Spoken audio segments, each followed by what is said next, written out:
கிறிஸ்துவுக்குள் எனக்கு அன்பானவர்களே, தேவாதி தேவனின் சித்தத்தின்படி நம்மை வளைந்து உருவாக்கி நடத்துகிற தேவனாய கர்த்தருடைய நாமத்தினால் உங்களுக்கு என் அன்பின் வாழ்த்துதலை சொல்லிக் கொள்கிறேன்.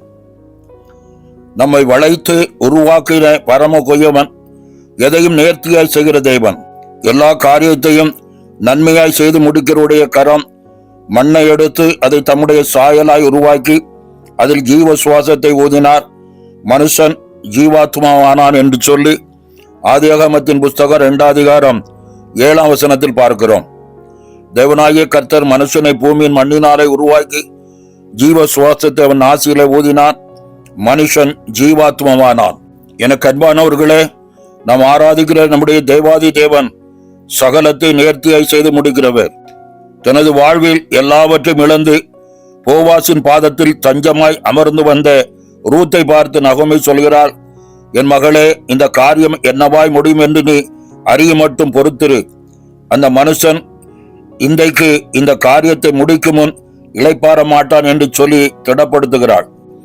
அன்பானவர்களே, உங்கள் வாழ்வில் தேவன் ஒரு காரியத்தை செய்ய தொடங்கிவிட்டால் அதை முடிக்கும் வரை அவர் ஓய்ந்திருக்க மாட்டார். இந்த மாதம் உங்களுக்கானதை தெய்வகரம் நேர்த்தியாய் செய்து முடிக்கும். ஏசாயா தீர்க்கதரிசன புஸ்தகம் 46ஆம் அதிகாரம் 11ஆம் வசனத்தின் பின்பகுதியிலே, அதை சொன்னேன், அதை நிறைவேற்றுவேன், அதை திட்டம் பண்ணினேன், அதை செய்து முடிப்பேன் என்று கர்த்தர் வாக்கு பண்ணியிருக்கிறார். எனவேதான் வெறுமையாய் வனாந்தரத்தில் பயந்து போய் தனித்து நின்ற யாக்கோபை பார்த்து கர்த்தர் சொல்கிறார், யாக்கோபே, நீ என் கரத்தில் இருக்கிறாய், எனவே உனக்கு நான் சொன்னதை செய்யும் வரை உன்னை கைவிட மாட்டேன் என்று வாக்கு கொடுக்கிறார். உங்கள் வாழ்க்கையில் கடினமான பாதையில் தேவனின் கரம் நம்மை நேர்த்தியாய் உருவாக்கும். கடந்த நாட்களிலே எரேமியா தீர்க்கதரிசன புஸ்தகத்திலே நாம் தியானித்தது போலவே இந்த குயவன் செய்தது போல நான் உங்களுக்கு செய்யக்கூடாதோ? குயவன் எப்படி கெட்டுப்போன மண்ணை தூக்கி எறியாமல் எந்த நோக்கத்திற்காக அந்த மண்ணை தெரிந்தெடுத்தாரோ அதன்படியே அதை உருவாக்கினான்.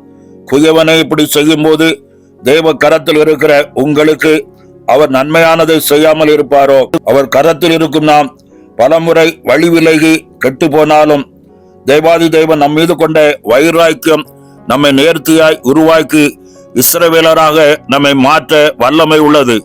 யாக்கோபாவை இருக்கும் நம்மை தேவனாகிய கர்த்தர் இஸ்ரவேலராய் மாற்ற தேவனுடைய பரத்த கரத்துக்குள் அடங்கி இருக்கும் போது நம்மை இஸ்ரவேலராய் உருவாக்குவார். அதனால்தான் அப்போஸ்தலனாகிய பேதுரு 1 பேதுரு 5:6 சொல்கிறார், ஆகையால் ஏற்ற காலத்தில் தேவன் உங்களை உயர்த்தும்படிக்கு அவருடைய பலத்த கைக்குள் அடங்கியிருங்கள் என்று பார்க்கிறோம்.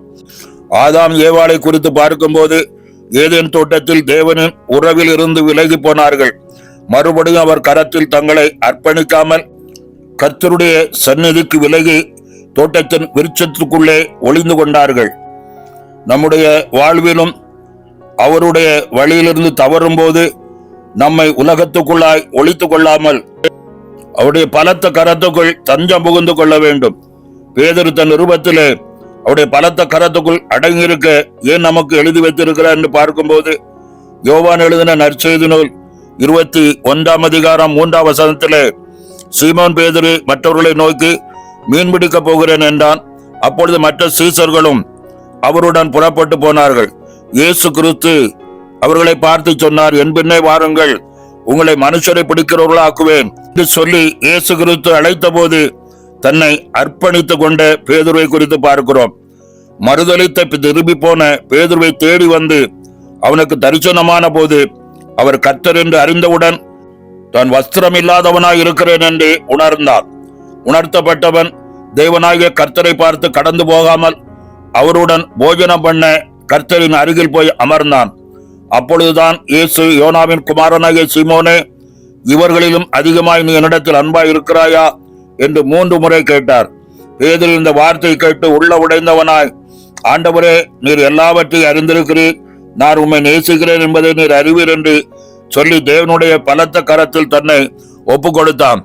தேவனாகிய கர்த்தர் அவனுக்கான உன்னத திட்டத்தை அவனுக்கு வெளிப்படுத்தினார். என் ஆடுகளை மேய்ப்பாயாக என்று சொல்லி மறுபடியும் அந்த உன்னத அழைப்புக்கு பேதுருவை பாத்திரவானாய் மாற்றுகிறார். எனக்கு அன்பானவர்களே, தேவனாகிய கர்த்தரின் பலத்த கரத்தில் நீங்கள் இருக்கும்போது பலவித போராட்டங்களும் சோதனைகளும் உங்களை நெருக்கும்.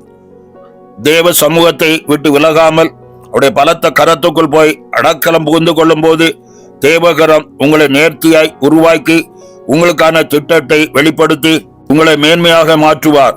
நம்மை பரம குயவனின் கைகளிலே களிமண்ணாய் ஒப்பு கொடுக்கும் போது தேவாதி தேவன் அவருடைய சித்தத்தின்படி நம்மை உருவாக்கி நம்மை மகிழ்ச்சியுடன் வாழ பண்ணுவார். நீதிமொழிகளின் புஸ்தகம் 18ஆம் அதிகாரம் 10ஆம் வசனத்திலே சொல்லப்பட்டது போல கர்த்தரின் நாமம் பலத்த துருகம், நீதிமான் அதற்குள் ஓடி சுகமாய் இருப்பான் என்று வாசிக்கிறோம். அன்பானவர்களே, அவருடைய சித்தத்தின்படி நாம் செயலாற்றும் போது, அவருடைய எண்ணங்களின் போது நடக்கும் போது அவருடைய பலத்த கரத்துக்குள்ளாய் நாம் அடங்கியிருக்க முடியும். கர்த்தர் தாமே இந்த வார்த்தைகளை கொண்டு உங்களை ஆசீர்வதித்து நடத்துவாராக. ஆமென். ஜெபம் செய்வோம். எங்களை நேசிக்கிற நல்ல தகப்பனே, ஆசீர்வதிக்கப்பட்ட இந்த நாளுக்காக நன்றி செலுத்துகிறோம். இந்த புதிய மாதத்திலும் 11 நாட்களை கடக்க பண்ணி இந்த 12வது நாளை காண செய்தீர், அதற்காக ஸ்தோத்திரம். இந்த நாளிலும் உம்முடைய சமூகத்தில் அமர்ந்திருந்து உம்முடைய வார்த்தைகளை கேட்கவும் அந்த வார்த்தைகளின்படியாய் நடக்கவும் உம்மை நோக்கி பார்க்கிற உம்முடைய பிள்ளைகளை கண்ணோக்கி பார்ப்பீராக. யெகோவா ஓசேனு எங்களை உருவாக்குகிற தேவன், கர்த்தாவே ஸ்தோத்திரம். மனதுருகி உம்முடைய சமூகத்தை நோக்கி பார்த்து எங்களை நேர்த்தியாய் உருவாக்கும் என்று எங்களை உங்களுடைய கரங்களிலே களிமண்ணாய் ஒப்பு கொடுக்கும் போது உம்முடைய சித்தத்தின்படியா எங்களை வளைந்து உருவாக்கி ஜெயம் பெற பண்ணுகிற தேவாதி தேவனே, இந்த நாளிலும் கர்த்தாவே ஸ்தோத்திரம். நாங்கள் களிமண், நீர் உருவாக்குகிற தேவன். எந்த இடத்திலெல்லாம் நாங்கள் சோர்ந்து போய் பலனற்று போய் நிற்கிறோமோ அந்த இடத்துல எங்களை நேர்த்தியாய் வளைந்து உருவாக்கி உம்முடைய சித்தத்தின்படி எங்களை நடத்துவீராக. எங்கள் தோல்விகள், பலவீனங்கள் எல்லாவற்றிலிருந்தும் கர்த்தருடைய கரம் எங்களை உருவாக்கட்டும். ஆண்டவரே, தன்னந்தனியனாய் நின்று தக்பீத்த யாக்கோபை கர்த்தாவே அழைத்து உம்முடைய சித்தத்தின்படி வழிநடத்தி மறுபடியும் அழைத்து வந்து இஸ்ரவேலாய் மாற்றின தேவன், எங்கள் வாழ்க்கையிலும் கர்த்தாவே நாங்கள் எதையெல்லாம் இழந்து நிற்கிறோமோ அந்த பகுதியெல்லாம் மீட்டு தந்து இஸ்ரவேலாய் மாற்றி ஜெயமெடுக்க கர்த்தர் எங்களுக்கு உதவி செய்வீராக. உடைய மேலான நாமம் மகிமைப்படட்டும். உன்னதரின் ஆளுகையும் ஜெயமும் இந்த வார்த்தைகளை கேட்கிற ஒவ்வொரு குடும்பத்தையும் ஆண்டு கொள்ளட்டும். நீர் அப்படி செய்கிற கிருபைக்காய் ஸ்தோத்திரம். எல்லா மகிமைங்க நமக்கு செலுத்துகிறோம். இயேசுவின் நாமத்தில் ஜெபிக்கிறோம் நல்ல பிதாவே. ஆமேன், ஆமேன்.